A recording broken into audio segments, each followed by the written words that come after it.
Steve Gamache here with another Chef Knives to Go quick look product review, and we are looking at a knife from Makoto Kurosaki, Yu Kurosaki's older brother, and he is making some really cool knives. So this is the Shidogami or Whites number 2.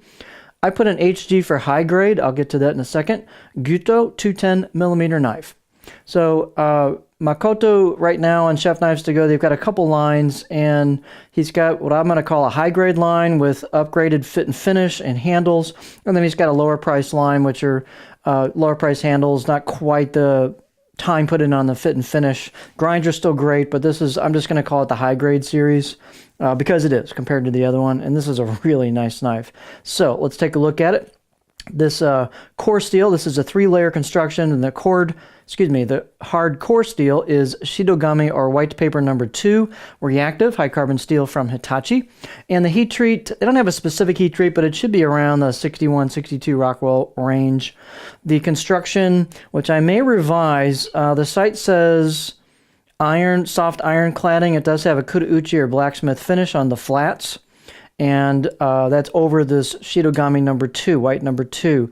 Thus far, though, the cladding has not been reactive, so it's possible this is stainless cladding or that there's a lacquer finish, but I don't think so because the edge core steel showing is getting a patina on it. I'll show that close up, but well, actually, why don't I do it right now?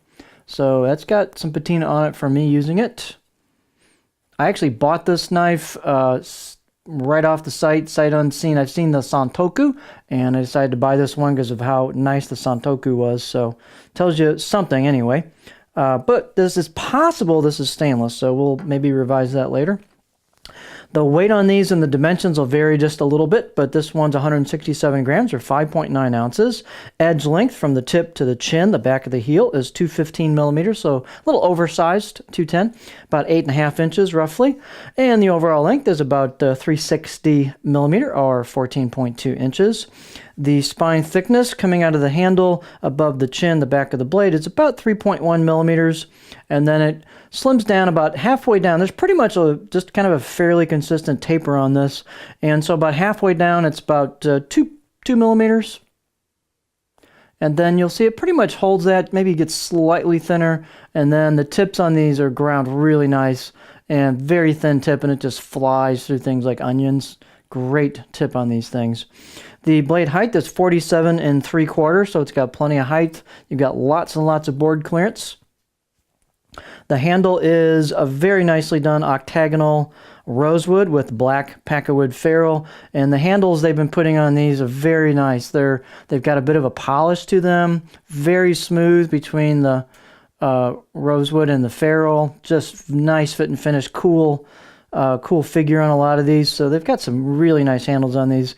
Very tight handle install, excellent craftsmanship. The handle circumference is about 3 inches where the ferrule and the wood meet, about 75 millimeters, pretty standard size. And you can see Makoto has his curved choil into the neck, just a touch of back sweep to the heel and the chin, and very, very comfortable for a pinch grip. Super comfy on a pinch grip.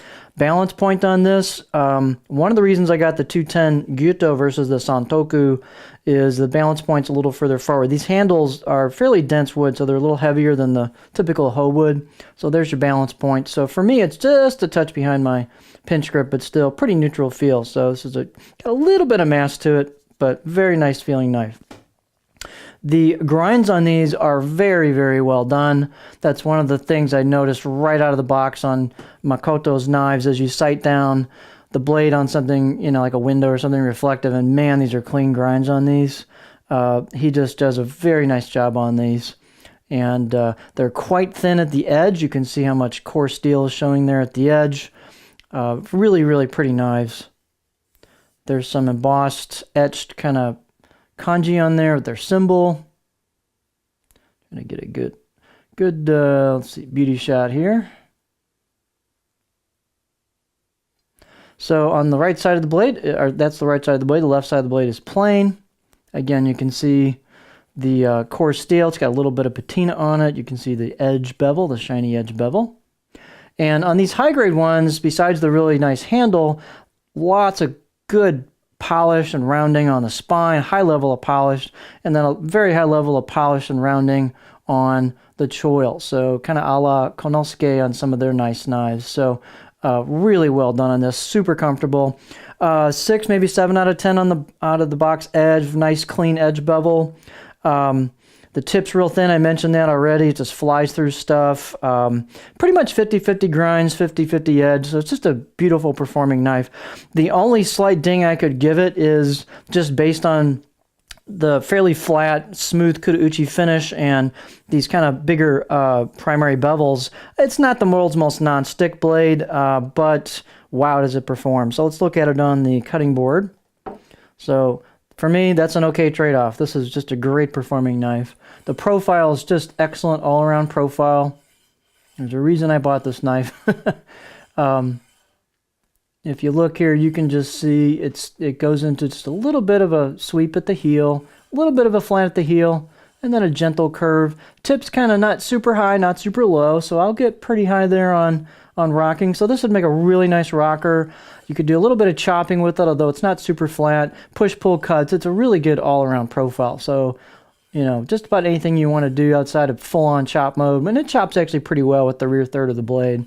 It's just a great all-around profile. Real clean, straight as an arrow. You know, these blades are, the craftsmanship's really top-notch. And I would pick these up before the price goes up, because at some point they will, because he is just doing some really great stuff. So this is the Makoto Shidogami No. 2 high grade, my little term, Gyuto 210mm knife.